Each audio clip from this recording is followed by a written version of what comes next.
प्यारे बच्चों, आज फिर हम एक बहुत ही महत्वपूर्ण प्रश्न लेकर हाजिर हैं। कक्षा 10वीं गणित विषय के अध्याय 4 द्विघात समीकरण के अंतर्गत प्रश्नावली 4.3 के तीसरे का पहला प्रश्न यहाँ पर देख रहे हैं। निम्न समीकरणों के मूल हमें ज्ञात करना है। एक ऋण x ऋण 1/x बराबर 3, जबकि x का मान 0 के बराबर नहीं है। इसके लिए हम सबसे पहले इस समीकरण को द्विघात समीकरण के रूप में बनाएंगे। इसके लिए हम इसका लघुत्तम लेते हैं। x/1 ऋण 1/x लिखेंगे। 1 और x का लघुत्तम x आएगा। 1 का भाग x बार जाके x का x में गुणा होकर x स्क्वायर मिलेगा। ऋण x का 1 बार भाग जाएगा, 1 एकम 1 प्राप्त होगा। इस तरीके से हम त्रियक गुणा कर लेंगे। 3 का गुणा x में होगा, तब हम समीकरण को लिख सकते हैं x² ऋण 1 बराबर 3x। अब हम पक्षांतर करेंगे 3x का, तब हमें द्विघात समीकरण प्राप्त होगा x² ऋण 3x ऋण 1 बराबर 0।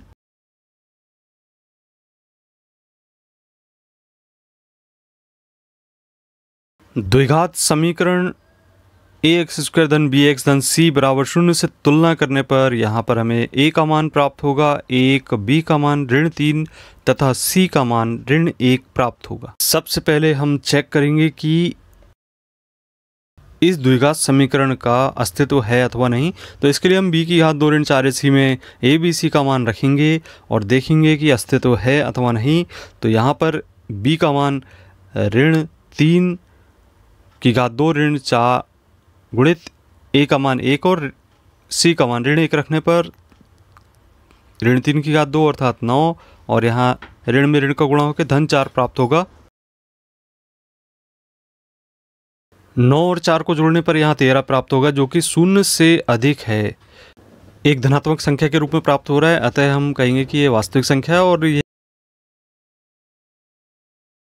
समीकरण का अस्तित्व है। अतः हम यहाँ पर वर्ग समीकरण के सूत्र x बराबर ऋण b धन ऋण करनी b का वर्ग ऋण 4ac/2a में abc का मान रखकर इसके समीकरण के मूल ज्ञात करेंगे।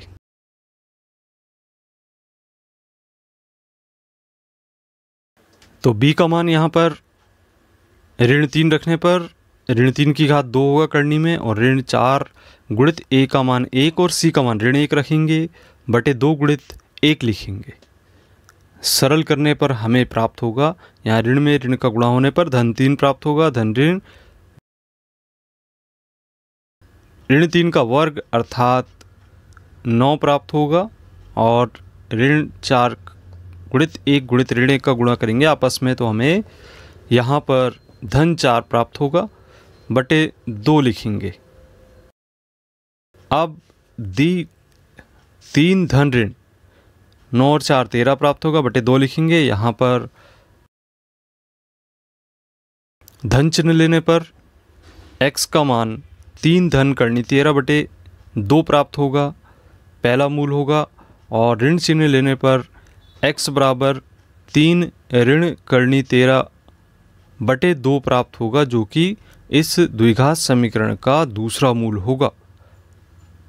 अतः हम कहेंगे कि अभिष्ट मूल द्विघात समीकरण के 3 धन करनी 13 बटे 2 हैं तथा 3 ऋण करनी बटे 2 हैं।